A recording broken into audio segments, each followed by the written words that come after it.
यंदा लालबागचा राजा 33 तास उलटून गेले तरी काही विसर्जित होत नव्हता. याचं कारण बाप्पा रुसला असेल का? अरे त्या लहान पुरीच्या बापाची माफी मागून पहा, जिच्या बापाला लालबागच्या राजाचे पदाधिकारी कुत्र्यासारखे आपल्याच मुलीच्या समोर मारतात. त्या बाप लेकीची माफी मागून जर लालबागचा राजा विसर्जित झाला नाही तर? मुंबईत आलेल्या मराठा बांधवांचे जेवण लालबागच्या मंडळाने बंद केल्याने त्याला दुःख झाले आहे. त्याबद्दल मराठ्यांची माफी मागून बघा.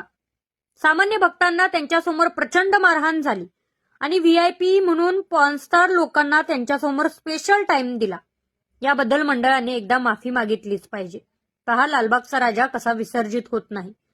लालबागचा राजा हलेना 5 तास समुद्रात बसून किनाऱ्यावरील भक्तांच्याकडून साकडं काही चुकलं असेल तर माफ कर हे ऐकून घेत होता.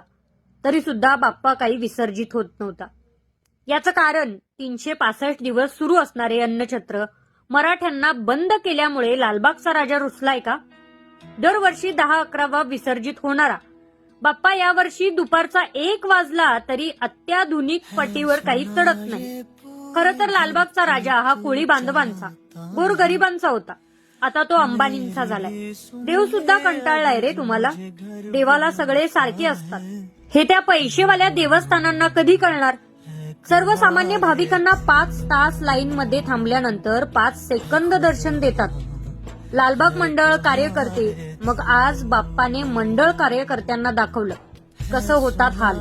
इतका वेळ त्या क्षणाची वाट बघत राहणं. बाप्पा नाराज होता सर्वांच्या वरती.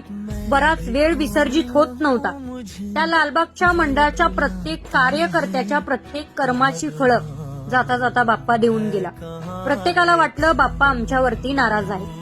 बाप्पा त्यांच्यावरती नाराज नव्हता, त्यांच्या कर्मांच्या वरती नाराज होता. व्हीआयपी वाल्यांना चांगली वागणूक आणि सामान्य नागरिकाला मात्र 5-5 तास वाट बघून सुद्धा अगदी तुच्छ असल्याची वागणूक. एक पॉर्नस्टार यांच्या दर्शनाला आल्यानंतर व्हीआयपी ट्रीटमेंट घेतो आणि 5-5 तास रांगेत उभा राहून दर्शनासाठी हाल अपेष्टा सहन करणाऱ्या सामान्य माणसाला मात्र अशी तुच्छ वागणूक मिळते.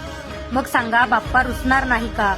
ही शिकवण आहे कोळी बांधवांच्या झालेल्या अपमानासाठी आणि मराठ्यांच्या झालेल्या अपमानासाठी.